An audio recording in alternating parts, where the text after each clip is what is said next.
Yes, maybe you're not ready for it. No, that's not what you mean. That's like it's something to aspire.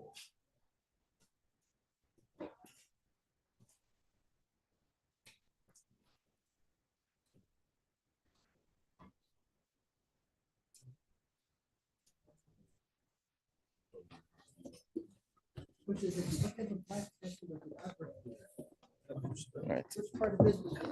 I get one of those 360 ones. Chaim. I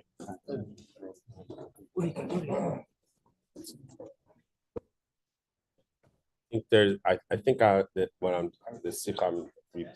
saying it correctly. If someone knows it otherwise, then please do correct me. I'm saying this from memory. But as was discussed tonight at length about Rabbi Itkin's legendary Ahavas Yisrael. So there's a sikha where the Rebbe speaks about the difference between the Baal Shem Tov, the Magid, and the Alter Rebbe in regards to Ahavas Yisrael. And I say this in context of I was saying about Chayit and Aliboy. I only know Rabbi Itkin for the last 20 years. I don't know. I don't think his family's in the other room. So that's I don't know the people that know him as a child, and know what's natural, and what he worked on to become. So you can, at least for us, that we see him later in life. It's like, okay, that's Rabbi Itkin. What does that do with me? That's Rabbi Itkin's unique personality of Ahavas Yisrael. It's not my personality. So where do I come to this? So there's the Rebbe says that, again, if I'm saying this wrong, please correct me. That the Baal Shem Tov, Ahavas Yisrael, and the Rebbe based on sayings from the Rabbeim, that the Baal Shem Tov Ahavas Yisrael is that he only saw the good in people. And he saw people, he only saw good, and the ultimate, the Rebbe goes to the difference in the Magid and the Baal Shem Tov. The ultimate point in the Alter Rebbe Periklan base of Tanya, the Alter Rebbe doesn't say that you love every Yid because you push it to see everyone's a tzaddik. The Alter Rebbe there discusses what do you do with the guy that's a Rasha, that the Torah commands you to hate. The Alter Rebbe teaches you how to love even that person, that even that person has to be loved. And the Rebbe explains why that's a much deeper level of Ahavas Yisrael, because you're recognizing, you're not blinded by the good there, you see the reality, sort of. Like the Rebbe explains in Tanya, the Periklam Beis, the Rebbe says that multiple levels of why we have Ahavas Yisrael. Starts off with, if you read Tanya, it's just like 3-4 nice, Alter Rebbe is being flowery with 3-4 lines, but the Rebbe explains each expression is a deeper level in Ahavas Yisrael. Starts off with Shadish, that we all have one Shadish, Av Echad L'Kulana, and then the Alter Rebbe says, Kulanu Achim, we're all brothers. And the Rebbe teaches what's Alter Rebbe being Yosef by saying Kulanu Achim, because one father means that we have one Shadish. And in the Shadish, we're Taka one, but we're not in the Shadish, we're down here now, we're on earth. Now, the Rebbe uses actually the expression Gufim Mechulakim. Gufim Mechulakim, it's expression from the Gemara. That means that our bodies are separated from each other. So the idea that the Alter Rebbe is trying to say is that even when we're achim, even when we're brothers, meaning that we're away from the shadish, and brothers as close as brothers can be, but we're still two separate people. Even there, you have to have Ahavas Yisrael. In other words, what the Alter Rebbe's mechadish and Darkei Chassidus is that Ahavas Yisrael is not when everything looks one and the same. No, that's Achdus Yisrael. There's a difference in Achdus and Ahavas Yisrael. By the way, it's one of Rabbi Itkin would learn with the Bachram every year at length, the Kuntus Ahavas Yisrael that the Rebbe gave out. So the Achdus Yisrael is where everyone's one level, everyone's one. It's all nice and glorious. The Alter Rebbe's Chiddush for Ahavas Yisrael is that even when it doesn't look all glorious, and even when the guy that you're next to is not the person that you would naturally think of having Ahavas Yisrael with, even there, that's where the Ahavas Yisrael has to come. So I don't want to break any myths here or anything, but as I taught the same class as Rabbi Itkin taught. In other words, we shared students. So there's sometimes you get the case. Rabbi Itkin lived in Himmel. He came into his classroom. everyone knows Rabbi Itkin. Rabbi Itkin was Meshicha Goya Umayla. He would say he was living in a world of chassidus. He wasn't his head is in the Maimon that this year's Maimon Basar Lagani. It says about the at the Baal Shem Tov, 2/3 up and 1/3 down, or 1/3, 2/3 down, 1/3 up. Itkin is say stuff up there. What's going on? So I just want to tell you, as sharing the classroom and speaking, and you talk about your common students and what has to be done. His feet were very much on the ground. He knew exactly which bachim were a pain to have in the class, and the ones that, oh my God, what am I doing with this kid, and so on and so forth. So the bachim never heard it, and he didn't come. And he wasn't Chas v'Shalom saying it to me as a behind the back talking, but it was more of a what do we do to do a difference? So I got to see Rabbi Itkin's feet on the ground, in Zavis, you saw everything looks so good and fine. So you could think that he he had these glasses that you don't see the person, and you're living in Himmel. So of course everyone's good. Like if I'm in Himmel, of course everyone can have so with everyone. But I got to see his feet on the ground. Very well understood the Bachram in the class, and very much understood the challenge of loving everyone in the class. And yet, despite that, everyone in this class students knew this Rabbi can embrace everyone. So I say it in the context of we're saying that even if the guy next to you is the type of guy that you don't understand how you can love such a person, the chayit and aliba is not that we should be guys that are living in Himmel that don't see the difficulty in other people. The chayit and aliba is that despite the fact that we see the difficulty in people, we have to learn how to not just there's an expression when the Rebbe says of obviously so that you could be soivel the other person, that you could they say soivel, you could tolerate the other person. That's like rock bottom. Like rock bottom, obviously, that you can tolerate the guy. At least you're not beating him up. That's not obviously so. That's just like the rock bottom outfit. At least you can tolerate him. But if you see the guy that you have to figure out how to tolerate him, that this is the idea that it's shaykh to us also, because we might be more, again to use expression, Rabbi Yitzchak might have been 2/3 up, 1/3 down, and we're 4/5 down and 1/5 up. But whatever the situation is, that's what Ahavas Yisrael is. Ahavas Yisrael is the ability that, despite the fact that we see the difficulty, and how do we make that person feel that we don't even realize that they have that's what they are. So, we should, as the song goes, who will be the Zaidi if not me? Who will be the Ahavas Yisrael here if not Rabbi Itkin? Has to be us. L'chaim.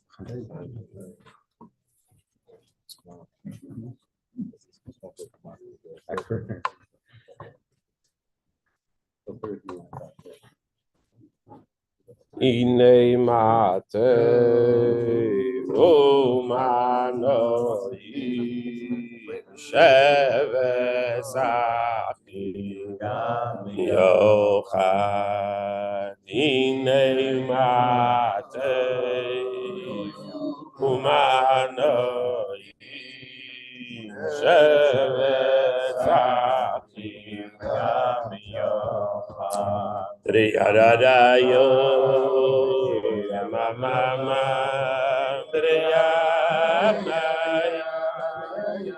oy ladadayo, maya, ladadaya, amaya, ladadaya.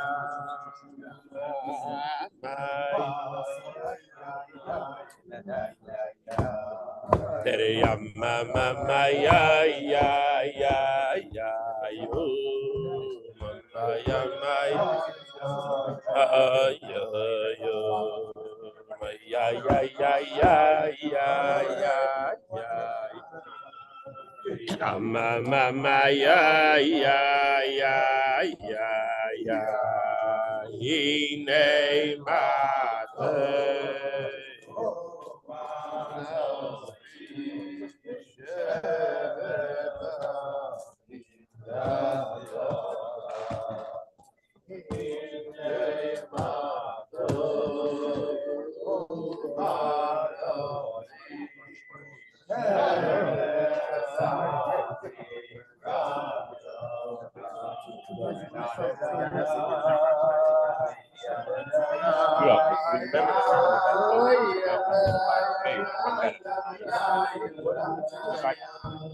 Big tribe. It's like a black 4 feet by 4 feet.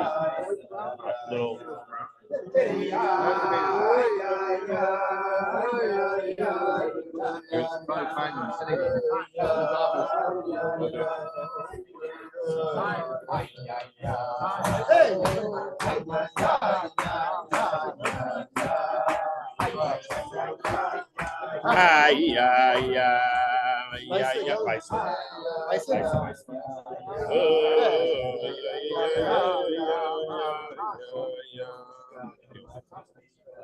Hey, nay, oh,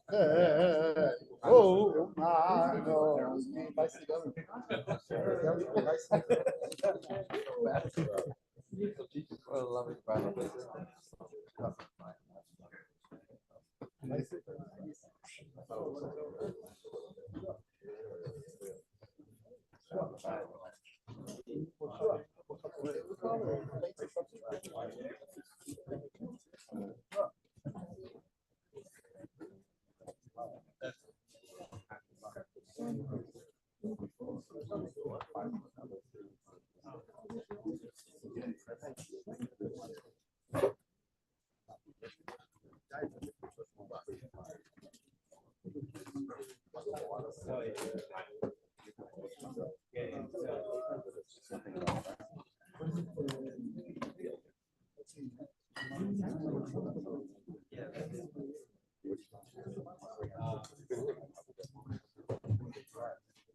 Yeah, a number of people said.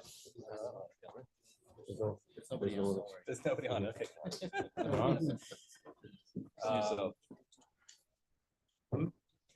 Okay. Fine. Yeah, everyone said how Rabbi Itkin's, everyone was his friend. He introduced me when I came to Pittsburgh for Shloshim. I stayed at his house, and he made me teach a niggin to the boys. I wanted to be invisible, but he made me teach a niggin to the boys. Seder Nigunim in the afternoon in the basement. And Rabbi Darren came in and said, "Who's this?" And Rabbi Itkin said, "This is my friend." I'm like 20 years younger than him. But and he meant it.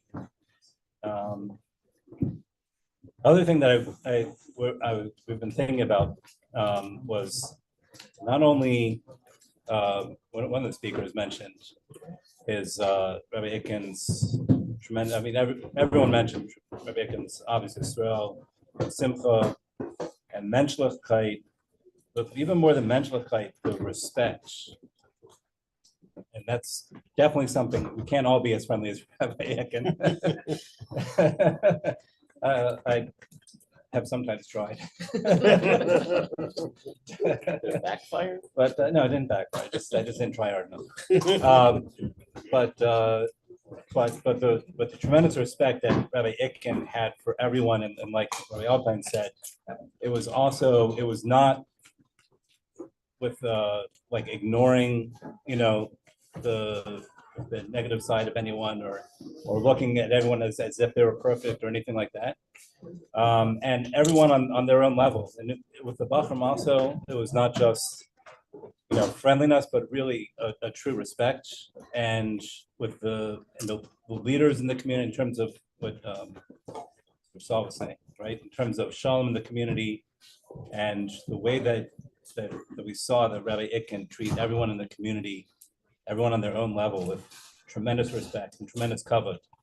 And I remember someone mentioned the Farbrengens. Remember the box Farbrengens? There was Rabbi Itkin decided that we used to have Farbrengens up here was once a month, Shabbos Morchim. And then Rabbi Itkin decided that wasn't enough. There had to be more Farbrengens. And so somehow he took the term box lunch and turned it into box Farbrengen or something like that. It didn't really make much sense, but it didn't matter. Look, it made sense to him. Yeah, we just didn't understand. We were on this level.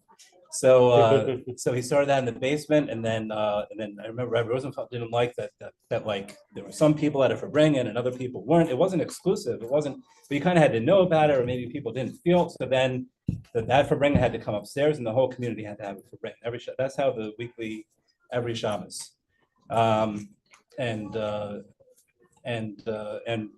when the rabbi said something, that's how it was, and tremendous respect that and covet that Rabbi Itkin had for everyone in the community, whatever their position was, and and commensurate with their positions.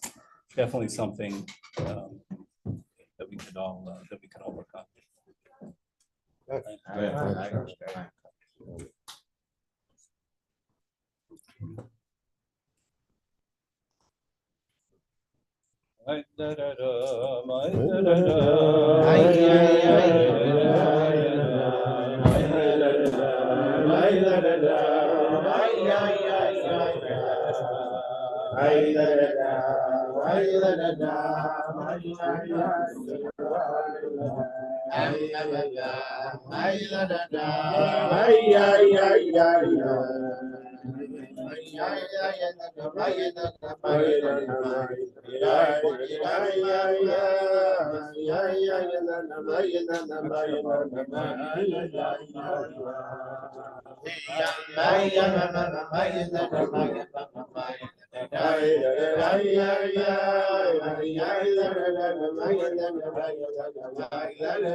Remember seeing a letter from the Rebbe, one of the teachers, educator in school. The Rebbe told them when you sit with the Talmidim, tell them stories of Hasidim. Emphasize stories of Hasidim and other great tzaddikim. Although the stories of great tzaddikim is very good, like with the Munah and everything, but emphasize the supporting of Hasidim. Why? Because when someone is child, there's a story about a tzaddik, oh, this is like a righteous person, I'm never going to get to his place. So it's a nice story. But when you tell a story about a chassid, it's like a Jew like any other Jew in the community or was before, you know that this is something you can reach also, because this is not someone that like someone who lived between everybody. So all the stories we're saying tonight, it's like not someone, but yeah, it was a chassid, but it was a chassid who grew up between Hasidim, and he lived everything that other Hasidim lived with, but he just worked on himself because he learned Chassidus, and he heard the Rebbe's teaching, and he took it and he took a lesson to his life. And that's how he became what he became, and he gave over all his teachings that he got. So when we hear stories, it's not like the stories about a righteous person who lived once upon a time, and he was a nice man. So, as the Rabbi said, we have to think to ourselves, okay, can you say, okay, I can be totally like Rabbi Itkin, but I can take a few lessons from his life. How he smiled to someone when even if it wasn't. I'm just going to share one small thing. Like I spoke to my son who's learning overseas. I asked him, like, what do you remember? Oh, remember from Zayden? He was a few years ago. He was here, and he said he spent time with my father. And one day he told him, like, you want to go with me to Kashrus? I said, yeah. So he went into the car. Also before going to the car, so someone passed by and he stopped Rabbi Itkin, and he asked him, he spoke to him for a minute, and then he went back to the car. After he's like sat down in the car, like in the car, ready to go, he walked out. And he sees he gave him something. Then he asked, like, what happened? Then he said, this guy had something. He thought I shouldn't have certain thing, and he was like, I say fighting him or something. He didn't like the Rabbi Itkin had a certain thing. And now he came and he asked him help in that same area that he was like again. So in the beginning he thought like, why he doesn't want me to be involved in that, and now he's asking me. But then he said on the car, like, what am I? Right now this certain individual needs something, so I need to help him. So he went out and he did whatever he needed to do.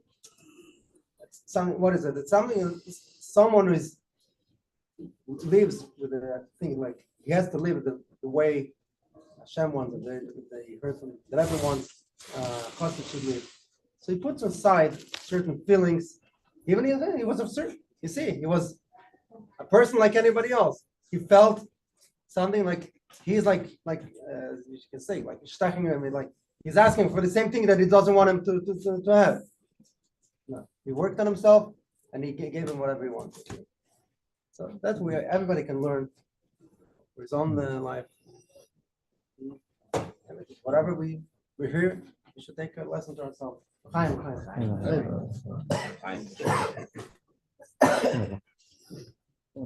So what I'd love to do, if possible, open up the floor. Everyone could say what they want, and if we're going to pass it around, so it could be recorded for posterity, pass it around the computer. I do want to mention tonight, Zayin Teves. Tonight, Zayin Teves is the yard site of Rabbi Yosef Matz, Rabbi Yosef ben Yisrael Gershom. My father had a very soft spot for him. I mean, I think he said about hundreds of people had a very soft spot for them, but particularly Rabbi Yosef Matz, all of us, or a lot of us remember him, and certain people spent a lot of time to help him. Rabbi Yosef Matz was who was he? He was a Yid. He came from, you could say, the royalty of Chabad. His mother was a Chain. His uncle was a Berke Chain, Rav Aaron Chain, the Minkowitzes. But his mother, his name is Leah Matz. Her name was Leah. She only left Russia in the 1990s. And they managed, even though they left Russia in the 1990s, she managed her and her husband to stay frum all the way till the end, which is phenomenal. The fact that any Yiddish guy came out from then. And he came to America and he came to Pittsburgh, him and his brother and his mother. His mother is buried here. She's a Chain. And everyone remembers him. He was very particular of bringing the Russian Sidurim here to bring Russian Jews close to Yiddishkeit. And unfortunately, he passed away in a very tragic fire on the night of Zayin Teves. My father was very particularly involved with that. I spent hours and hours talking with him. hearing about how his mother's gefilte fish was the best gefilte fish, and she was the only one who knew how to make it, and no one else in America knows how to make proper gefilte fish. And his mother and his brother and his cousin and his this and his that. But he's somebody who definitely had a tremendous love for the Rebbe, for Yiddishkeit, and he kept it up. So, and my father, his grandfather never had Kfuras Yisrael. Never was. His grandfather, Rabbi Raskin, was never properly. I guess I had a kfura, never a proper burial. He was executed by the KGB. A few years ago, we discovered which field he's in and put up a matzeva. He was very particular. One of the mitzvahs he would do is to take care of kfarim, take care of people's graves. He texted every single year or called up Yosef Matzah's son, who lives now in Florida, to keep his yard site. So this year, I actually texted him to make sure to keep the yard site. He always brought a minion to the cemetery over here in Churchill. Tomorrow, I also arranged to already take a minion to go to Churchill to his kever to say Kaddish. Every single year, he felt, I think, that his grandfather, both his grandparents, you could say, never had a proper memorial, never had a proper matzeva. Nobody came to say Kaddish by the kever, and so he was particular. My mother's grandfather was in Kazakhstan. He sent money to renew his kever, to renovate his kever. In Old Montefiore Cemetery, where his parents are, all the kvarim near his parents, he would call up the person in charge of the cemetery, send them money to renovate those kvarim. I saw it was crooked. I saw it fell down. I saw it got chipped. A car banged into it. He used to send to Rabbi Yosef Matzah's son pictures. Before Rosh Hashanah, I went to your father's kever. I made sure that it's all good. He sent him a picture of it. So it's a yid who literally had a serious nefesh for Yiddishkeit. I would say not just in Russia, even when he came to America. His wife, he married her in Russia. She didn't particularly appreciate married a Jewish woman, and that itself was a chiddush. Rosenblum, remember one time you said when you went to Russia, over 50% intermarriage or 90%. I don't remember the number. He went to Russia in the 80s. So a yid like that, raised without a cheder, without anything, only memories of his zaydah. So I do want to mention Rabbi Yosef and Yisrael Gershon Matz. Neshama should have a tremendous aliyah. And with that, I'm going to open up the floor to everyone else. Chaim v'racha.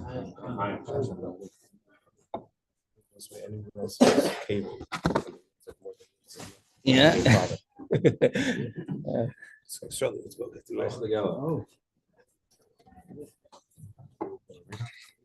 I think actually that yeah. when Mordechai Cohen and I were over, and I don't know if it was, we were over different times actually over, Shabbos Bio, Yontif Bio, so I don't remember which particular one, but it's like we could clearly see actually of how as Mordechai Cohen and I were giving our at least suggestions of not definitive pshat, right? And he would actually say, like actually a good insight, or at least a good possible insight. In other words, as if we were the greatest Talmidei Chachamim on the planet. I think you are. So two things. So one thing is he would ask from everyone, do you have something to say? And he would always listen. And I don't remember him ever correcting someone in Limud Torah. Like if someone said something, he never added on. He never said that what you're saying isn't correct. He always gave covet to every single person. The other thing is, I once was mishkiach for him, and I was a little mcdoctic, a little particular on a certain Indian. So he never, no, I'm not going to say what the Indian was, but it was something that wasn't really such a problem. So this was the only day that I was a mishkiach for him. So he never corrected me. He never told me, don't worry about that. That's not the right thing. You shouldn't be something like you said in the speech that, he knew how to work out things between people and when there was a real problem, when there wasn't. So I finally, from this, the telling of stories tonight, I remembered that he never corrected me. He never told me that, no, you're not Roy for this position. eventually I figured it out.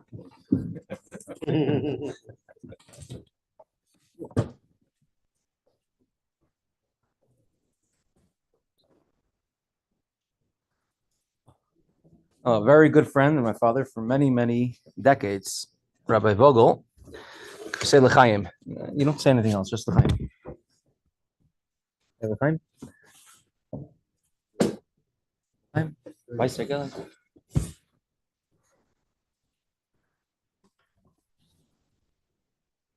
Taking the camera away. He's talking to the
Chaim, Chaim.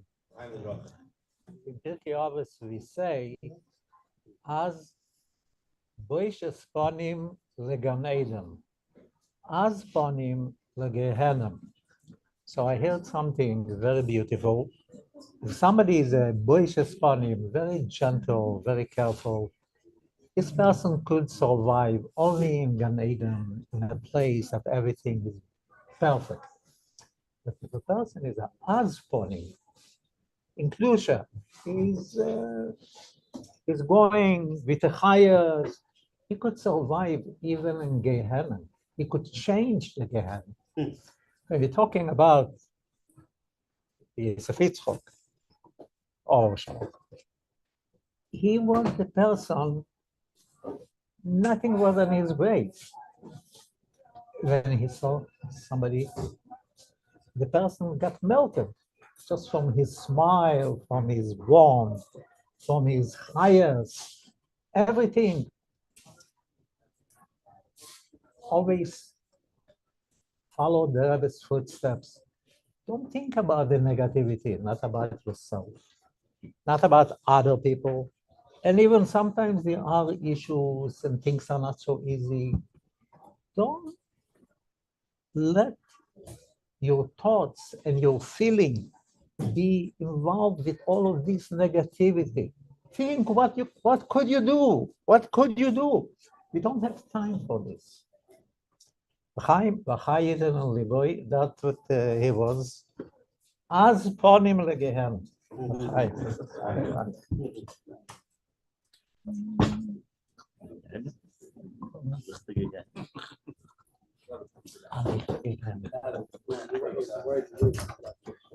You know that the Passover was in Gehenna and he was screaming. No, right?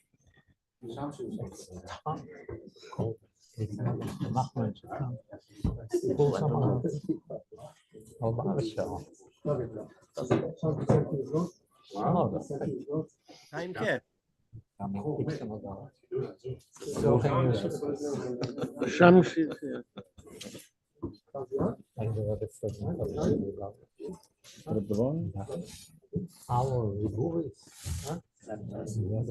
So you let him talk. Shamshi was sung a paar Wörter.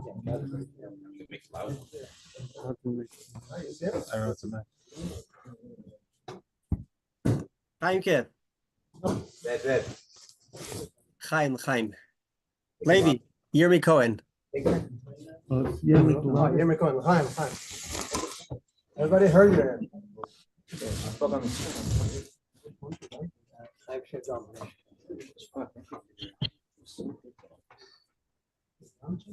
Yes, Shamshi. Shamshi, if you're there, open your camera.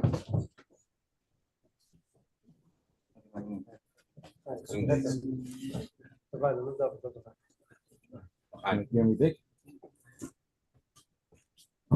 I'll be here. It's all you need.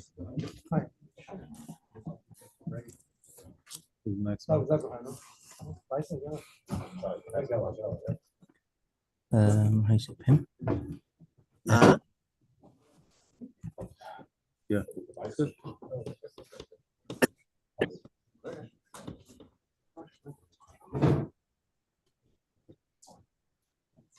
Sit. Okay. Fine.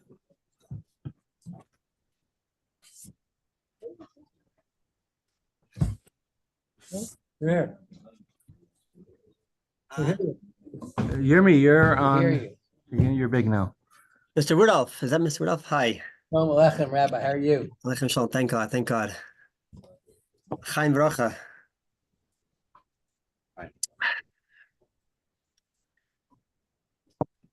There's a bacher. I told this to Chaimke and to his kids, who from Toronto. I don't know if I should say his name or not, but Baruch Hashem, the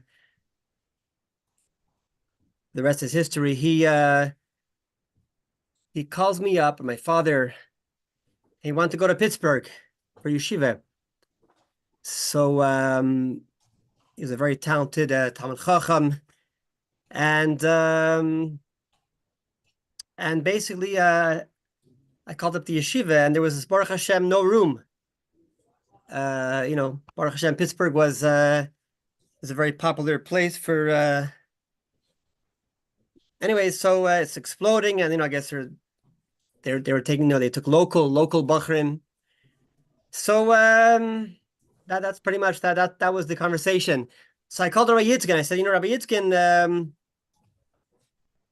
probably something will happen here. So I called Rabbi Yitzchak, and I said, there's a talented Bacher, and he very much wants to go to Pittsburgh, and there's no room. So he says, you know what? He thinks about it a few minutes, and he says, you know what, Yirmiyah, l'chatchila riber. He says, why don't you, or you or your father, why don't you try? You never know. They may be so blown away by his lumdis and his character, his good midas. Maybe there'll be room. So Baruch Hashem, I remember like today, my father, not a young man, was like gesund. He schlepped in from Toronto, 6-hour drive with his Bacher's parents to Pittsburgh. And I think Rabbi Rosenblum had mentioned that there were 2 cancellations. And Baruch Hashem, the rest is history. This is Rabbi Tuvia Kasimov.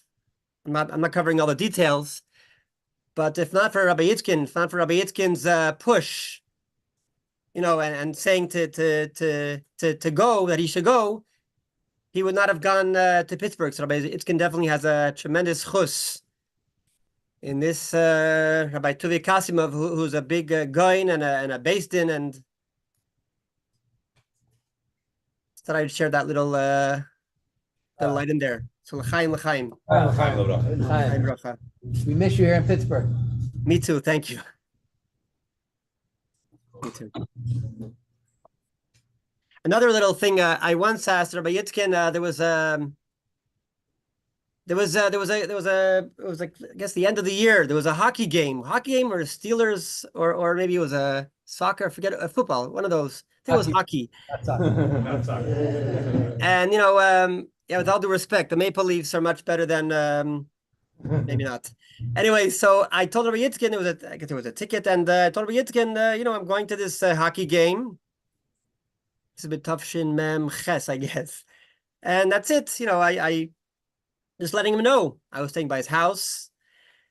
So he says to me very nicely, Yirmiyah, sorry, but you can't go.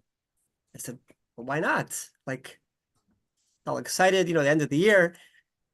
Anyway, whatever. I'm going to go into some details, but he felt it wasn't pasnish, it wasn't appropriate, and I was very upset. But I forgave him.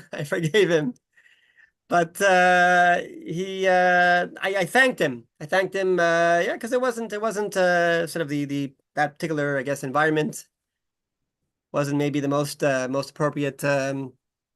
But he did it with love. And you felt that he meant it with love. So it was accepted. Thank you. So today you're hurting. I'm there. He still hasn't gotten over it. I think they lost. Anyway.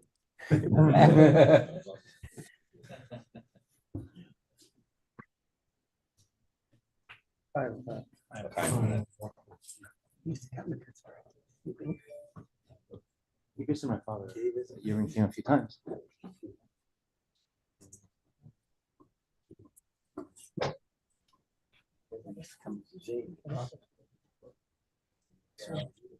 Yeah. Marty's gonna say young guy. Marty, tell us what you don't want to say on the video. Don't do it? Okay. So we'll face it away from you.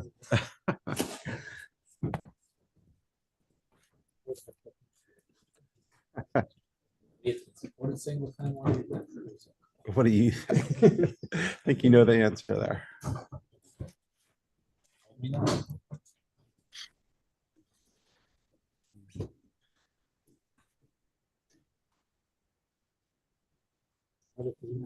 know what to say to you. Sure. spoke before. No.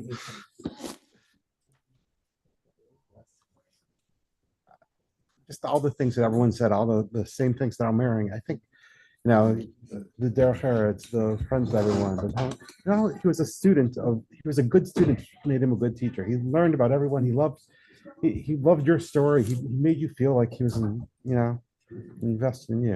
You. That's all I got. Did he? I was wondering. He told me one time he took a class at a baseball game. I was trying to figure out which class it was. You remember the Yud Beis Thomas Farbrengen in 2021? And by Yankee. So, I mean, he said, "Oh yeah, pour me a drink." He said, "What? I want to make me an old fashioned." Made him, and he said, "Oh, how do you make it?" He was all interested in how to make an old fashioned. And he's like, "Rabbi Itkin drinking an old fashioned. It had a cherry in it." It's like he didn't care how to make old fashioned. He was making the kid that was making the letters, just making him feel good. I mean, that's I don't know. He just would learn from every. In my days in yeshiva, I don't know. Yisrael Salmon, everyone knows. So he was in my class, and he would. Okay, this is back in the 80s. He was very into his preppy shtick. I don't know. And Rabbi Itkin would just talk to him for hours about all these things that. It meant something that Yisrael Stanman, obviously. Couldn't have meant anything to Rabbi Itkin, but he was interested. He learned from each person. It was amazing. And it made each person feel special, which everyone in the room, everyone here now felt a special connection, felt like you had because that's how he made you feel by doing that. It's a real good lesson for all of us to, just learn from everyone. And that's very good. Chaimke. Yeah. Marciano. What about Shalom Marciano? Abba Shalom. Yeah. He used to come to your parents every Shabbos, no? For years. Every Friday night. And he was part of our Friday night meals. Not Shabbos morning. He would daven in Shower Torah at 7. Sure. He opened up at 6 a.m. I met him because I did a Sephardic communion there. I laned that year, so I introduced him to your father. Mm-hmm. Oh, you're the one who introduced it. Yeah. Yeah. His daughter is always have a nice thing to say about him. What? You'd always say nice things about him. Yeah. He says one time he says, I see a man lonely on the street, smoking a cigar. I go over to him. I wanted to make him happy, and Shlomo, that's you. Yeah. Wasn't he actually the Sephardic guy from Morocco. Yeah. He's like from Morocco. I tell you, we never, I never knew about the nigun. I would say many of the typical Chabad nigunim that we sing. We always sing Shlomo Marciano's Friday nigunim Friday night. That's what we sing. That's what we always sing Friday night. We never sing the. I heard a story an interesting story as far as actually Marciano as a kid, 5 years old, by the Baba Sali. It's like people came in, for Arak being poured, for Brecha, and they were running out. The Baba Sali had actually either did it himself or he had wrapped up. It kept on pouring. The Baba Sali never ran out of Yeah. Shlomo Marciano, he learned in the Chabad in Marrakesh by Rabbi Lipsker in the 1950s. Really? Yeah.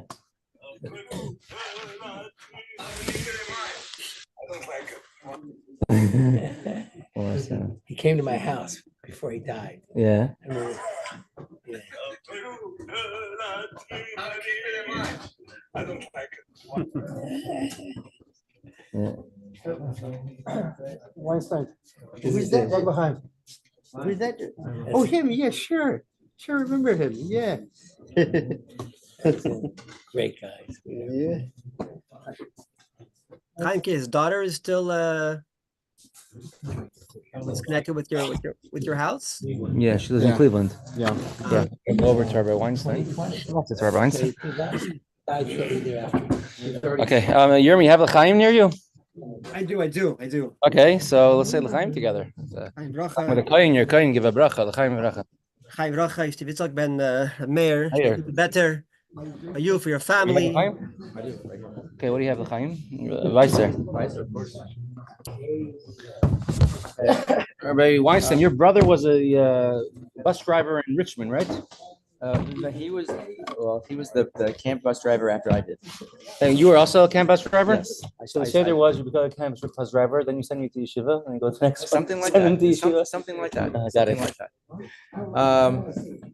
So I was asked to share a few things. This may have, some people may have heard this before, but I'll share it just in case others haven't.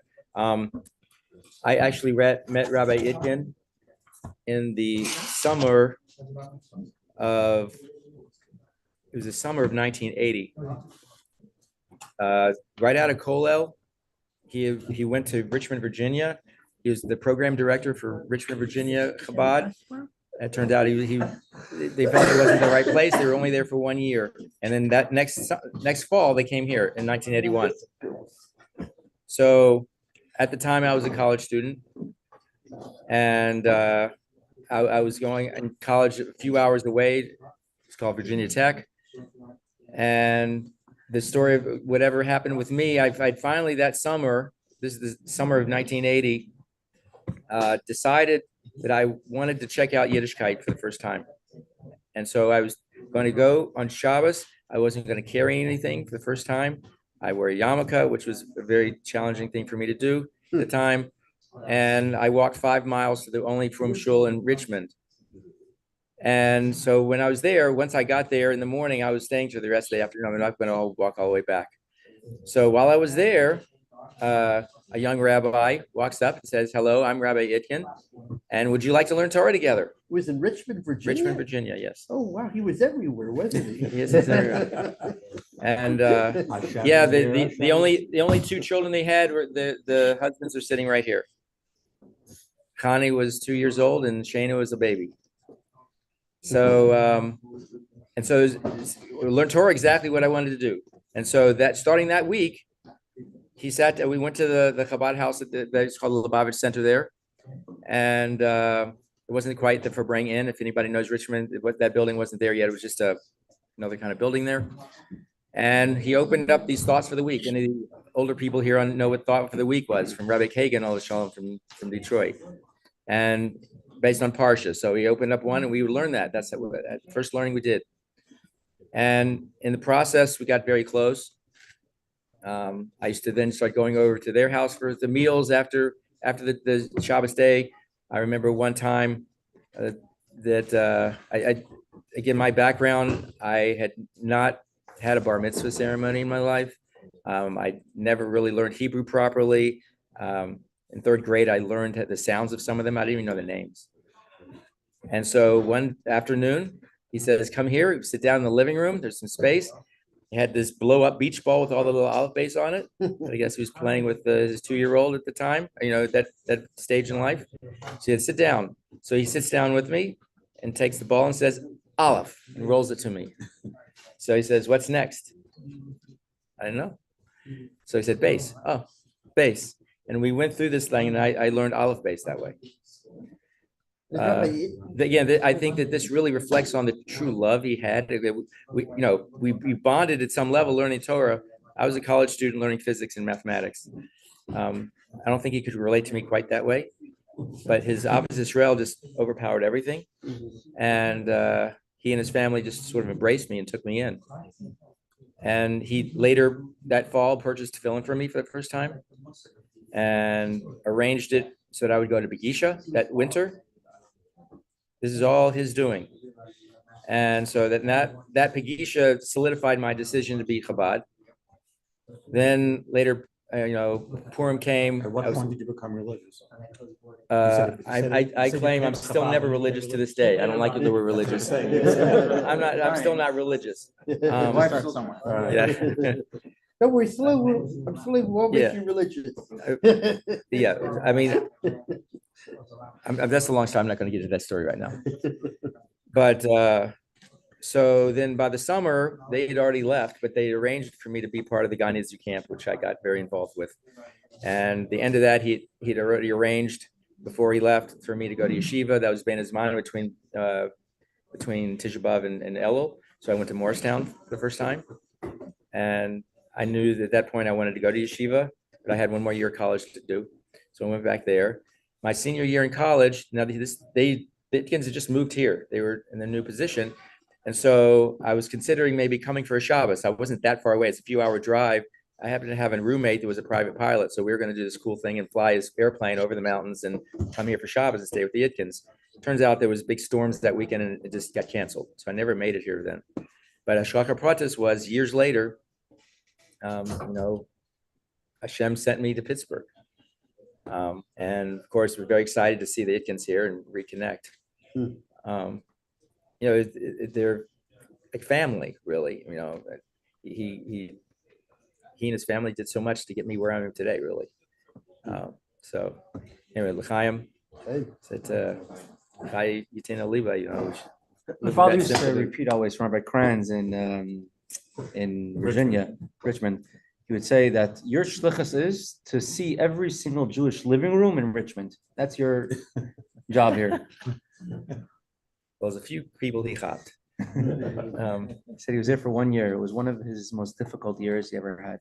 He's a Baruch Hashem, he says 4 families who became from as a result of that year. I was by the Shiva, my parents in New York, and I met somebody. I don't know, someone didn't look like he fit in over there. Grosses, I think. Grosses, yeah. Yeah, Alice Gross. Alice Gross, yeah. But, I didn't know that. It's like him and his brothers and Silver Spring, was it? Yeah, fine. You hear some very powerful story that he told me. It's a very strong message, especially now in these days that we are now. He told me about that happened in the time of the Magid, and there were 2 partners. One of them was a little more balabos, was 51. The other one was 49. The way was that every time there was a auction, a read, Leipzig, so one of them, the 49, used to go, bought everything that he saw, and after 2 weeks, he let him know about what he bought, and he approved it. One time he went, and 2 weeks passed by, and he doesn't hear anything from him. 3 weeks, he doesn't hear anything. He was worried because he gave him a lot of money, and many people also lent him money, but he didn't hear anything. Like this, it was the 4th week, the 5th week, 8 weeks. He didn't know what to think. After 8 weeks, he is coming to his boss in a dream, and he's telling him, you are probably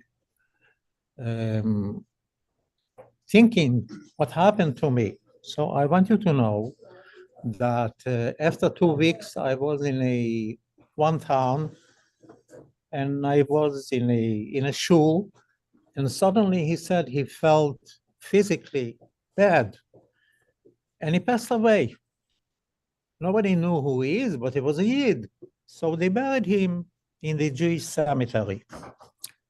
Right away, after he was buried, there was among all of these people there that were buried, there was some kind of a Farbrengen that soon is going to be the Yortzeit of the Magid. The Yortzeit of the Magid is Yutes Kislev.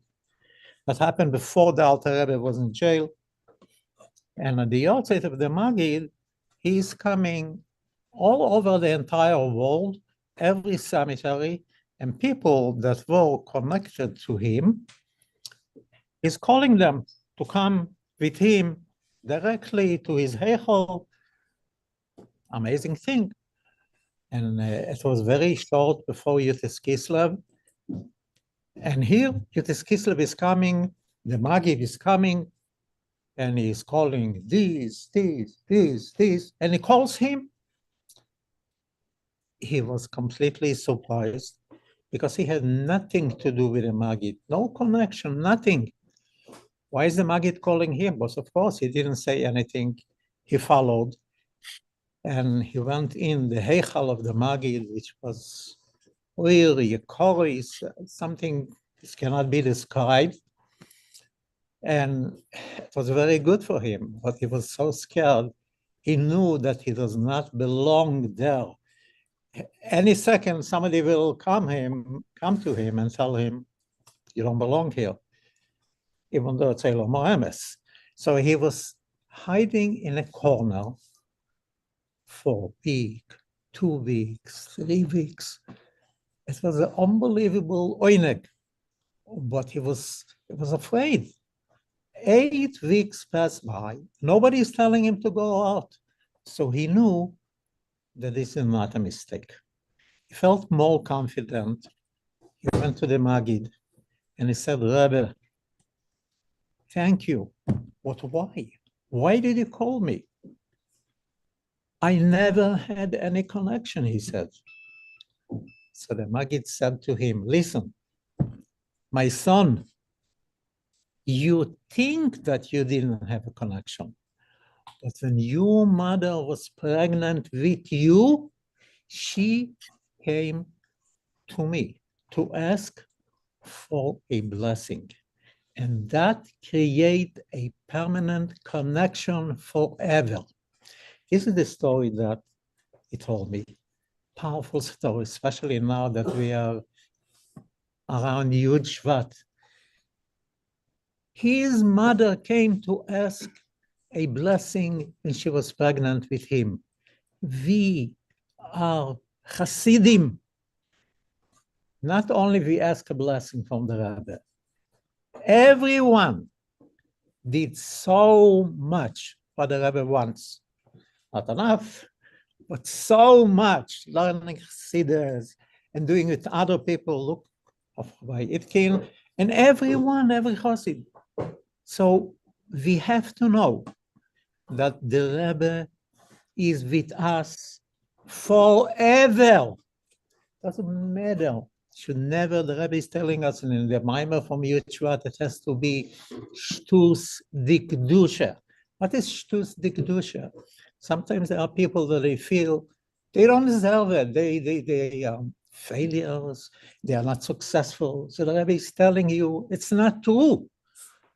You are minds, of course. You have to be better. You have to do more. But the Rebbe is ours. And the Rebbe said to somebody, that was before the Nesias, there was somebody that was even a shtickle, maybe he had some kind of shlichus from the Friedrich Rebbe, and one day he decided that he wanted to go some kind of a college, and he knew that the Rebbe did not want it, so he decided, okay, so he is not Mikusher anymore to the Rebbe. He wanted to go so much, so the Rebbe writes to him, Iskashus between a Chassid and the Rebbe is from both sides. From the Chassid with the Rebbe and the Rebbe with the Chassid. Even if the Chassid wants to go away, the Rebbe is not leaving him. The Rebbe is going down with him, even in She'oel Tachtis, even though that for the Rebbe is very painful, what he won't let him go down until he will bring him back. And that is Shtus Dikdusha. We should only concentrate about this, that we're not alone, and that we have the Rebbe with us, and we could be better and better and better. And now is Yud Shvat, and this Rabbi Itkin did it always. He never allowed himself to put down, always higher, better. Shtus Dikdusha. Chaim, l'chaim, l'chaim.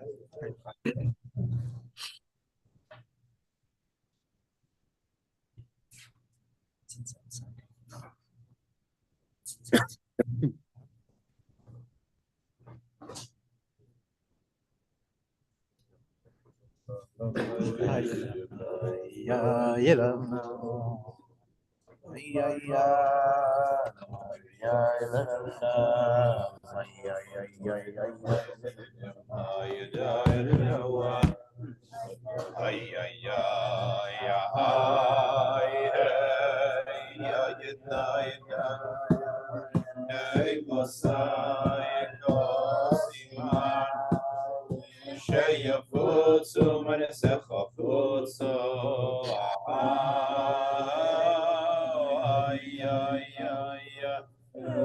Mosai Kosimar Sheyafutsu Manasefa Futsu Hey Mosai Mosai Mosai Mosai Kosimar Sheyafutsu Kosimar Sheyafutsu Hey ya ya ya ya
Do the Levi. Yes, it. Is that besagen? What's a heimisch? What's a heimisch? Kennst du das besagen? Ohne Galgala, no. No? Make us feel like it's Yitzchak coming. No? That's correct. No? Let's pretend. You don't have to pretend it's actually happening. Zevi, comes up with Chaim.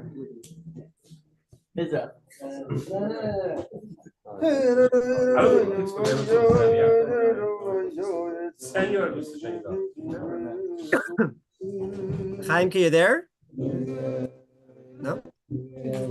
Chaim is not here, but Okay. share. But it's a story that Rabbi Itkin always would tell us. I was 13, 14, and I share it every year in Toronto before Rosh Hashanah. You know, they had this story of the chicken, the hen, how the chicken gets dirty. Just tell this story, the mashal, famous mashal before Rosh Hashanah during Elul, that how the chicken, you know, gets, those days, how did they clean the chicken when it got all filthy and schmutzig? They would take it, you know, one by one, feather by feather, and it's a very long and tedious process.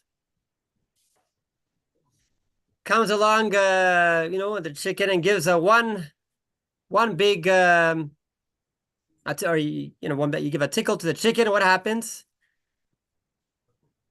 In 1 second, all the dirt gets shaken up in 1 second. To as opposed to, you know, having to go through the whole tedious process. So Stama, we can use this marshal before Yeshvat also. Elul, Yeshvat. You know, I find myself since a few weeks, you know, it's freezing in Toronto. I'm sure it is by you also, but it's colder in Toronto in the morning. You know, 6 o'clock in the morning. There's a sheer Rabbi Yitzchak that I'm Basi Lagani, but I'm thinking, you know, it's cold. It's bitter cold and it's not comfortable. But I'm thinking, you know, I guess it's a bit of a guilt thing, but it's I guess it's okay. I was thinking to myself, you know, what would Rabbi Itkin say? What would he think? He always would give me a good word. Yirmiyah, keep on going. You know, always empowering, always encouraging, always weiter. And really, I have to say, I'm thinking to myself these past few weeks that yeah, no, we have to have this year in Toronto, and it's 6:20 in the morning. It's early, about 17 kind of hard to 17. Younger light, but yeah, it's one I want to tell Chaimke and his family and everybody that really he is big motivation for that push. Yeah. Not being complacent. Thank you, L'chaim. Chaim l'chaim bracha. Chaim.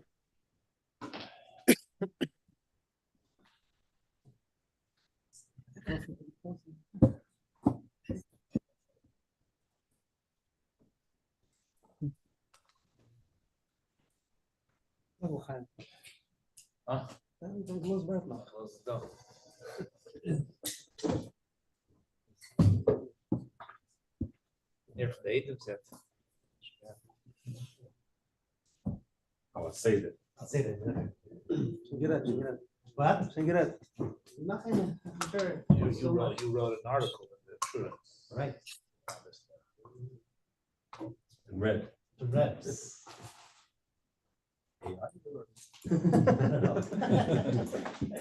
Writer. Writer, Ben Writer.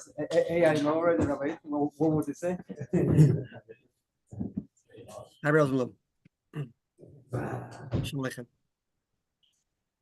Ladies, look at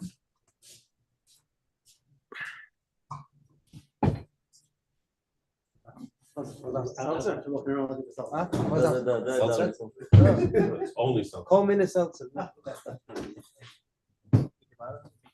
my bottle. Ashtia Kados.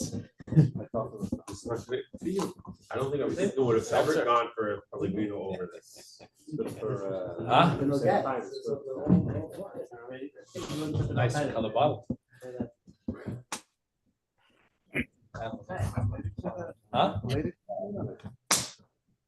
on the way. Everyone has an agenda. I always wondered how Rabbi Itkin, his background, where he came from, and how he spoke English. How did he become so close with Mr. Rudolph? He touched on it a little bit. I sat with him in Florida. We were talking about pellet, like two different worlds. He's a physicist. It's his mind, physics. Sports. Marty knows the story. He became close with people that were dramatically different than him. There was no connection. One would think that it would be a shaykhis between the two. Yet he never changed. Itkin never changed. Pittsburgh didn't change. Almost everybody gets just to till the last day. He did Steelers and Penguins, So those of us that grew up, it's our whole life. Those who come here after a while, usually if they were followed another team, they switched to the Pittsburgh team. So he remained like Gansen. His English remained came out the same. His expression the same. He mamish didn't change, but yet he was able to connect with so many different people. Hey, I think a Pedic for the Yitzchak. So say Masber. That's your heading. No. High school. I'm going to say something. Just a couple of kudus to come. The Rebbe wants his Masber. The story with Shlomo Melch from a couple weeks ago. Rebbe wants Masber. The story makes no sense. They're like, what was the whole Chochmah? If they would listen, the whole story of the Rebbe wants Masber. The story that the Rebbe's Masber was that mother wanted chinuch. My father would always say, when a parent came to him, my father came to let us. A parent came to my father, talked about this. Someone came to my father, said, I want my child to be well-rounded. My child. My father said, the basketball is well-rounded. The child's not well-rounded. you wanna break the child up into so many different parts. And that's the mother. That's our culture. They have to do everything. They have to be able to be. They have to the club. They have to play an instrument, and they have to do this, and they have to do that, and everything in one. A big basketball, a big well-rounded. But the Vartan is it doesn't work that way. And Hatzlach and Chinuch, Hatzlach in life is when you identify a couple things, and that's who you are. That defines you, and that's how you live your life. Me, Rabbi Itkin was the most uncomplicated person you could meet. He was just not a complicated person. It was just certain things that he believed in, 2-3 things, and that was it. And that's why, if you listen carefully tonight, and I knew this before, I was thinking, what am I going to say? I said, for sure, every speaker is going to say the same thing. I mean, what can I say? I have to say something different. I knew what everyone was. I didn't speak to anybody. I knew what I was going to say, and that's exactly what happened. Why did everybody say the same thing? Everyone say the same thing because he wasn't complicated. Who he was in Gansen. That was it. When we. Bernadette wrote up the beautiful letter, the fundraising victim. My results should be as good as the letter, but what? Yeah. So interesting. Your mother wanted to see the letter. She took out a couple sentences. What were the couple sentences? The couple sentences in her mind was "Who's Moise?" So don't make him into what he doesn't. We're not into making him what he wasn't. We don't want him to be who he wasn't. She said you could. She took out some lines. I don't even remember what the lines were, but they were all like Dober's flowery way of describing some sort of, that's what he was. Believed in a couple of things. Things were repeated 100 times tonight by different people. Everyone was saying the same thing because that's who he was. He was not complicated. Able to interact with everybody, when we know who we are, we know what we stand for, we know what's important to us, we're consistent with the same person day in, day out, do the same thing. Get along with anybody. The problem is when we're well-rounded. And we have all sorts of shittas and hashkafas. Today like this, tomorrow like that. You're not sure who you're going to meet. Are you going to meet a happy guy? You're going to meet a depressed guy? You're going to meet a guy with svekas? You're going to meet a guy that you don't know your meetings. There's no place to come together.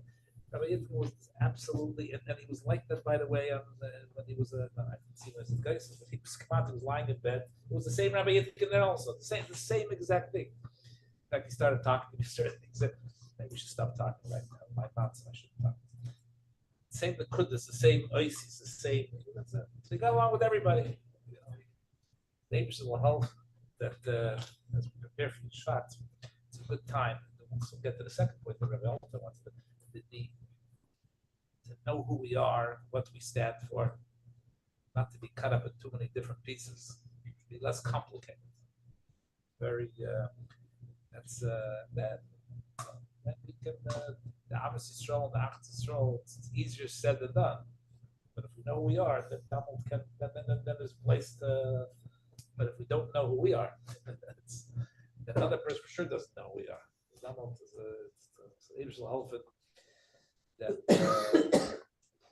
we should, Rabbi Itkin would despise this whole conversation about him. The Rebbe, let's talk about your Shevat. And that's what I've taught. I'll sit him to prepare for that. And then Rabbi Itkin will be comfortable by the Farbrengen.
There was a Farbrengen from Allah, teaching us the Shloshim on the screen.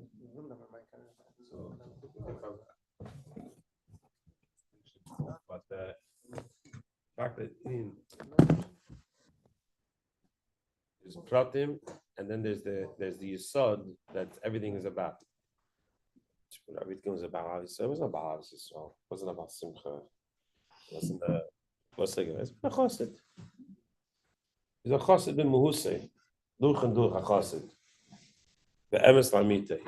The derech hamela, everything else. He was an authentic chassid. When Adam Reinhardt wanted to explain, I don't understand. I'm hearing that he was like, he never left San Sandy. You have to explain to me what that means. As a whole, I was punked. I was visiting my father. My father was in the hospital, so I was in Florida. So I was by my father. I actually left the next morning. Like, you know, Lubavitch was at night, and then the next morning I went to Florida. So I went with my father. So I'm in the hospital with my father. And I'm talking to Adam Reinhardt, and I'm telling him Visa is. My mother is going. My father's laughing. My mother's going Meshuggah. I said, "Why he's a from guy? You don't worry, he understands." You know, I'm telling him, it's a 9-6. I'll give him the whole flavor of what it means. It can never left to give that to what's outside of me. But that's the nakuda that I think, because whatever, it's much easier to speak about someone's Ahavas Yisrael, someone's simcha, because that's the tangible and somewhat relatable, and what do you call the nuggets that you can talk about and relate to. It's al derech. Now I think there's another nakuda that tonight I thought of also. The Rabbi Silver said, it's al derech by the Rebbe also.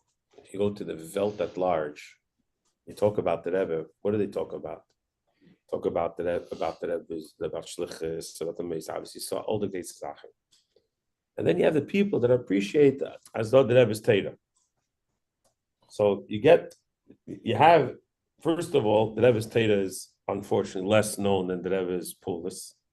And then those that know the Rebbe's Torah, there's like the Rebbe's Pulis. Oh, because they don't get it, the Pulis. It's like, it's complicated. It's fragmented and complicated. And now that is also Chabad B'chlal. We became a social service. I just found out this week that watermelons have to do with Palestinians. That's what I have to do with Chabad. But I found out this week it has to do with Palestinians. But we're, we're talking about. Yeah. There's one of the, I saw somewhere that one of the Palestinian emblems is like some watermelon, something to do with a watermelon. I was like, I thought it was ours. But anyway, so so I'm trying to, so we have our social services, and what happens? Gave Zay Masbe, you have to be Masbe Chassidus, that everything that the Rebbe taught there is the whole concept of Shlichus is all a Pel of Chassidus. It's all expression of Chassidus. And was heißt, was be'emes a Shliach, was that his whole Shlichus is a Pel of his Chassidus. Because the whole Shlichus is a Pel of Chassidus. Now that's also the whole Metzias of the Rebbe is a Pel of his Torah. In other words, the Amaisuika hit Tatum Lashon Eira. The Rebbe to learn Tatum Lashon Eira and put it into action. So, aber we zijn in Nidike mention. So for us, you look at the pools, you get all excited about that. Eshem fagesses the Tatum behind that, and in the mensch we forget that the pools are a pelyetz, are levushim chitzenim of the mus of the person. Aber as we versteht that this is a person that there's a Teda and there's a muhus behind the pulus. So it's like a ganze Nacht wegen Davis Yisrael, the Simcha, all good Sachen. But there's two Sachen that behind it. First of all, there's the Teda behind it. Itkin is a ish Teda, like Penny said. You know, I remember we sat over here in this room every day. Like Itkin, like Len, everything was about Nimrat Teda. And second, that everything was the Pu'ulis, not Pu'ulis, but the character that's a Pel of the Muhus of a Chassid. And that's the Iker. So yeah, of course it's easier to say, okay, I'm gonna be Mesef and Avis Yisrael. Achayit in a Libe, I'm gonna have more Avis Yisrael. First of all, we all know that it doesn't happen, right? But that's the talk. Aber Achayit in a Libe is Mezayna Chassidin. Emes Chassidin. Emes Chassid, that's it's the authentic Chassid that you look at. That and so and what? How does it express? So I don't know if this Rabbi Rosa wanted to say before. Go on, not to say, but the Nakuda of this year's Pedic of Basi Lagani is that because the Ein Sof is partial with Tachas Apshitis. So therefore, the Matamat. What does the Matamat in Tachas mean? That Mitzad Echad is Lamatamata. And Mislabish for Lamatamata. No chilish of this Pedic of last year's Pedic is Slapshus. He's Slapshus, Lamata, and at the same time, Ein Misadif. And at the same time, he remains with Pshituse, he remains in who he is. So in other words, the whole Chiddush is that, like what Rosa was saying before, you could say, okay, he's not a man, he comes in, he's like, no shit. In other words, the Pshittus of Ein Sof that he comes in, and it's Pashit, he doesn't know, he's a Mushit, he's an under developed. That's not Ein Sof special Matmata in Tachlis. That's that the Ein Sof is Alam Olamayla, that even when he's Lamata, he's Lamayla. He's not here. What the Rebbe is trying to Chadash here is that the Ein Sof is Mitzad Lamata. Yeah, right. That's a great part. So, in other words, the Mata has to appreciate it, which means that the Ein Sof has Chaystrikin in the Mata. And yet, at the same time, he remains with Shituse. He was sitting here, he'd say, that's not China. Not about him. No, I'm talking about the Indian. Talking about the Indian. The Indian of Hashem, what's a chassid is. I'm not saying he's even soft. No, that's what I was trying. I said before he came in, I said as a co-teaching in the same class, he says, each student took care of each other. I was behind the scenes. My God, what are you doing with that kid? I heard the way he saw the kids, and Not the same kids. that's what I'm saying. I thought the same kids. We spoke the way, you know. This is Mata. And Ava became maybe Pshitusim with Ava's results. He does that also.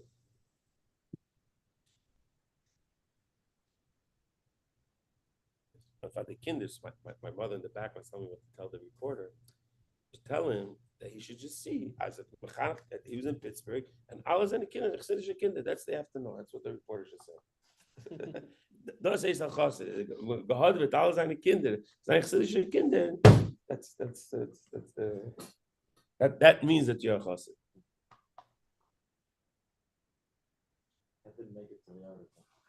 I didn't tell it to the reporter.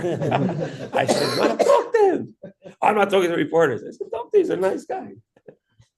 And next time he's in Pittsburgh, tell him I want to meet him. My mother stayed in Itkin's house when she was a girl. Married in house. Yeah. Sifka, when she was going to the Sifka. She's the same age, Rabbi Itkin, but she stayed in. From here. She came there and she lived in their Somehow house. many people went Was to it their ready house. then? They were living They were living next to her them? son, yeah. Most Already then? people went through. What? She and her sister, yeah. What? They lived in Mistama because Rabbi Dvorkin, I'm assuming. What's the Dworkins? Because he lived working from Pittsburgh. Mistama, that's how they got there. I'm assuming. I don't know. I didn't have something there. I'm assuming it's how that. But what does that have to do How with they get to Rabbi Itkin's house. So what does that have to do with it? They lived. Rabbi Dvorkin. I'm saying. He lived in the basement. Downstairs, but he lived downstairs. We're talking about downstairs. It was open. Father spent his whole childhood running back and forth. What did He- they charge he- rent he- in the 60s? What did they charge rent? $500. It was $550. I remember my father was very close to his own Shimon. Everything he said, literally hang out there, as a kid. He used to say how his father married Itkin, used to come down by night. He used to have a bottle of mashka hidden by Zalman Shimon's house, so his wife shouldn't know about it. At night they would go down, him and Zalman Shimon would say l'chaim, scared. This is our design sometimes. So he says, Zalman Shimon, he says one time my father did Shimon for him. He spent as a kid, Pasha grew up by him. He didn't give Shimon to a lot of people. My father got Shimon for him. So he says one time, he walks into Zalman Shimon. Zalman Shimon is mensch. He asks him, what's this? He shows him a letter he has on the table. And he says, there's a couple asked Rabbi about the Shaila, a certain Shaila, if you should do an operation, something like that. The Rebbe says, get back by Mordechai, by Rav. So he came to Zalman Shimon. The Chnisha doctor, from them, but the Rebbe mir geschickt. I have to answer. It means I have the koyach to answer. Aber ich was answering. He's mamish ois mensch. And that's also it? It's also Okay, so have I heard it from him? Yeah. Did more details? Remember more What? Oh, could be a different story. details. Lady, please share the details. No, it's a different story. But it's the same idea, Mamish. Same idea, but it's very sharp. You remember This out there, Chaim decided my whole Chabad house was already kosher kitchen. You mentioned That's this. not what okay, it's good. I thought I reviewed it. No, What? I really said. What? You asked how many people did Rabbi Itkin touch your kitchen? I said a bunch of hands went up. I didn't say most of my Chabad house hands, but alavai. He's looking at the It sounded great. Chaim, you're gonna be the rest. You're gonna be the other ones. Chaim and Gemach. When Mrs. Posner from Pittsburgh, she had to. She was thinking of taking a certain. She had an issue. Your grandmother, she had an issue, and the doctor said that there's an operation she could take. The operation would take out 25 pounds of fat, but she shouldn't take it. It won't be good for her if she takes it. So what? They weren't sure? That's the word? You remember? I don't know. What? Operation. It's an operation. So she wrote to the Rebbe. She went to Yichis to the Rebbe. The Rebbe said that she should ask Zalman Shimon. That's Zalman Shimon asked her off. I don't remember also. Okay. Right now. In the booklet state as What? Was it Pittsburgh at the time or was it in New York?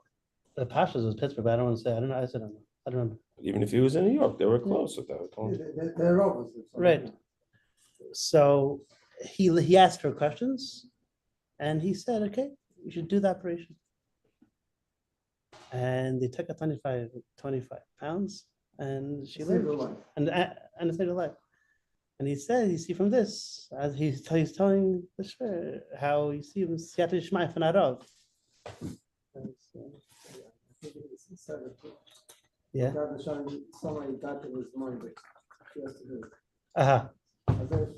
Das ist the Siyata Shmai von der Rav or the Siyata Shmai from the Farbrengen? No, von der Rav, von der Rav, von der Rav. No, the word was von der Rav. The word was von der Rav. It's not like Dr. Zelik saying this. Yeah. There's a difference. It's two different. Yeah, Roman, the Rebbe took the Shiksa the part to get the. Right. Chacham Hashem always chazer how he would always go to, he would just go to your father. He had the same anecdote. I always asked Rabbi Rosenblum, how did you have such chassidische kinder? And he told me that ich hab sich übergeben zu Meister von Adam. Ich hab sich like I never, what? Other words? What? I didn't hear. As I didn't question the Meister. I gave them to the Meister, and that was that. Said the word was as the Meister von Heaven get rein the Kinder Meister von Heaven. Kinder come to good without the feeling. What it means, ich weiß nicht practically, but and what I meant practically was, but that was he had it many times. He's the Lubetsky sends out a daily. Yeah. Today's Xavier Kedish was the Fursum Daiti. Are sending kids to Lubavitch Center. Fursum Daiti. Gilitsky from Tel Aviv says. I'm saying. Yeah, before some. Not sending the non-Lubavitch. No, there was not saying to Lubavitch. It's actually interesting. That writes behemshech to what they get in their house, they should get in school. Actually, interesting answer. First and daiti that the school has to be a hemshech what they have in the house. They have to go to Lubavitch school. The house should be a hemshech of the school should be a hemshech of that. Depends if you read from right to left, left to right.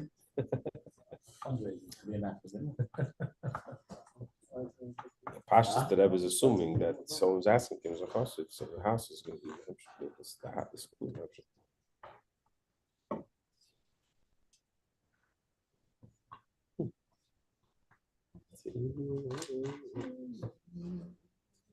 It's funny, you said about the doctors with the like. Yeah. My father had a stroke, was busy telling all the doctors. He's the head of the department. He's telling the head of the doctors. It's like Reisa Malach. That's what the doctor wants to hear. This to the shit like that. It's like they think this is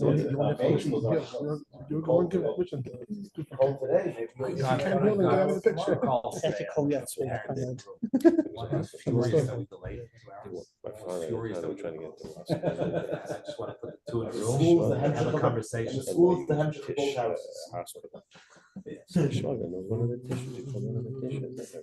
What's going to be cool? We'll take care of it. Our ancestors went to the lakes. With that angekrochen in there. So we felt that he was pretty nice. So we felt that Ken Zaitz he was a nice guy, but he was a lot of kids. Today. They said all the fathers were shul. They go to shul. They came and on the schedule. How are they supposed to go to school? So said, you want to charge us so much tuition, to pay that we have to go to work. But then you cancel school so they can't go to work. So remember when there was the 2 weeks, school was closed there was a big storm. And that's when all the private schools went. The public schools go for 2-3 weeks. That's when all the private schools said yeah. The Lubavitch Center. The steam wasn't working, he wasn't working. All describe how Russian people bang their feet on the floor to stay warm. So that was a justification for the stadium not working. Let me tell you. Sure, you tell a lot of stories of Bill and Hyde. Story. That's a good thing. First move to Brazil. Back to New York. Hugging from New York. Major snowstorm. It's mother, it's Bedford. Buckled him up. Mother went Bedford. Got there. One under the Shabbat. No time. So I was so happy. Kid showed up. I found that teacher that a mistake showed up, and I see a mother bringing the kid. What do I tell her? Take your kiddo. Learn with them one-on-one. Chaim had a sandwich. It was a big sandwich.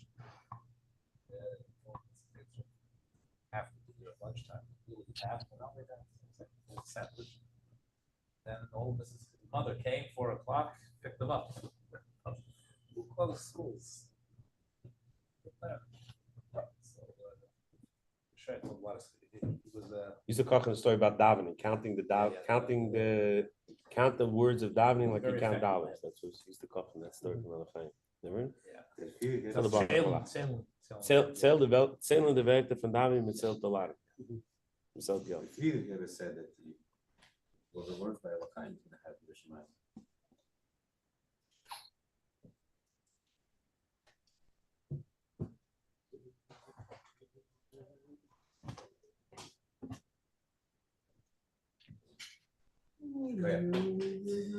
Items on the lamp. Yeah. So I'm meant to replace the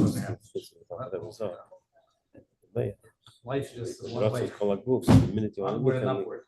believe that. Not easy. I don't think the mind I think these Hoda, as you say, other rocks. When it comes to the mind, it's right. The rocks are definitely I can't say be I don't know what you're talking about. I'm trying to figure out how to get here. You know, camps, there's always a scavenger about the whole Tedek. Sees when he's coming back. So my Shver told me the story actually happened. You call down for records because the wife answers, I'm looking for Mr. Goldstein. Oh, he's deceased. So the bucket asks, when's he coming back? For the mark? See, when he's coming back. By the way, it's interesting that, most of Anash know Rabbi Itkin from Anash, right? So Rabbi Silver, interesting that from everyone, he spoke about how he went around with him to the Nish. It's mainly the Federation people, because he did a lot to catch the Federation. There was actually a lady here from the Federation. Wife had a shit, and I said, she said, come later. But this lady from the Federation, Chaim told her she should come. So she came to pick up my wife to come here because Emma, she came. She was there. That's how my wife came. So I was like, okay, Emma said she's gonna come pick me up to come, but she's like embarrassed to come herself, but she has to come. I said, perfect, come. But it's different to hear from them. Rabbi Itkin is like, like everything like Rabbi Silver explaining like how he sees down down. I hear it from them, and that is we did Freie mention. Everyone here is used to how he's relating to Hanash. I was still saying the way he would go to the knot. Basically, it's the head from Zay, we say that, and the way you speak about Chaim also like that. So yeah. You just good to know. I have Baruch Hashem, the brownie points from. And my wife tells me, what? Emma's saying that Rabbi Itkin's gonna come. He's such a nice guy. He's gonna take care of it. Like this was like when if I was in hospice or something. I'm like, she's probably talking about Chaim. I was like, what is it? It's funny. My father had like 2 lives in Pittsburgh, which one nobody from one knew about the other. You know what I'm saying? I feel the same thing. By the way, I would say the interesting thing about the people when they say the people that he kasha the kitchens, side they all knew him. Sachako, you think about the guy. The guy he's coming with the blowtorch and making the mess of pouring the water everywhere. And Kilu, I'm bringing him in. So okay, they'll remember me. Was like, why should they even remember who came in to do it, right? That's the guy. What? He's like just the guy, right? He's coming in. They all know Rabbi Itkin. And Rabbi Itkin knew all them. I would say this guy. I said, we were kasha the house. Like you remembered every house that he came to me to kasha. You remember every family, like who he went to. I would say this family, but I goes, you know they are. I know they are. Yeah, we went. Didn't we go crash their house? Like, and got the cheshbon where he like these people.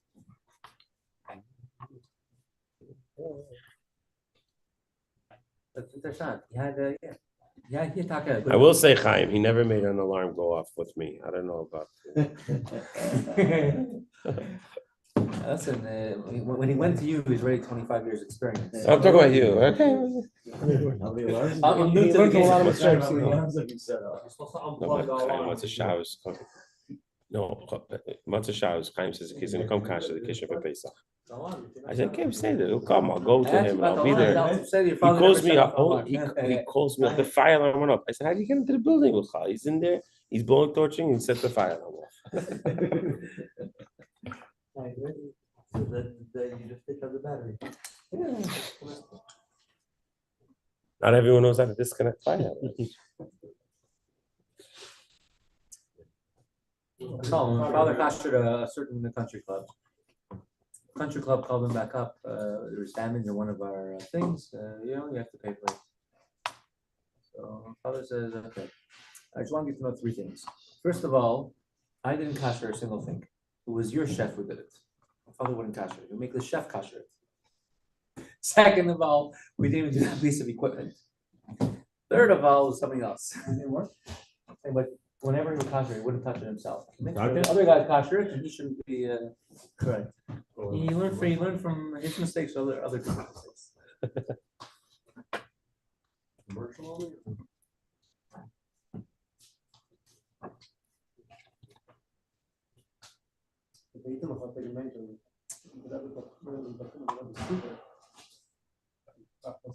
Was zu sagen in dem? Diese wird doch an der Besitzer. Okay, what happened was that I learned in Lubavitch, weißt du? In London, right? In London? He learned in London, in Like at the Lubavitch. Yeah, he shows. Where's he now? Where's he? Young Israel. Young Israel. Er ist nicht von der Yumi still there. I'm going, that's of. Night, guys.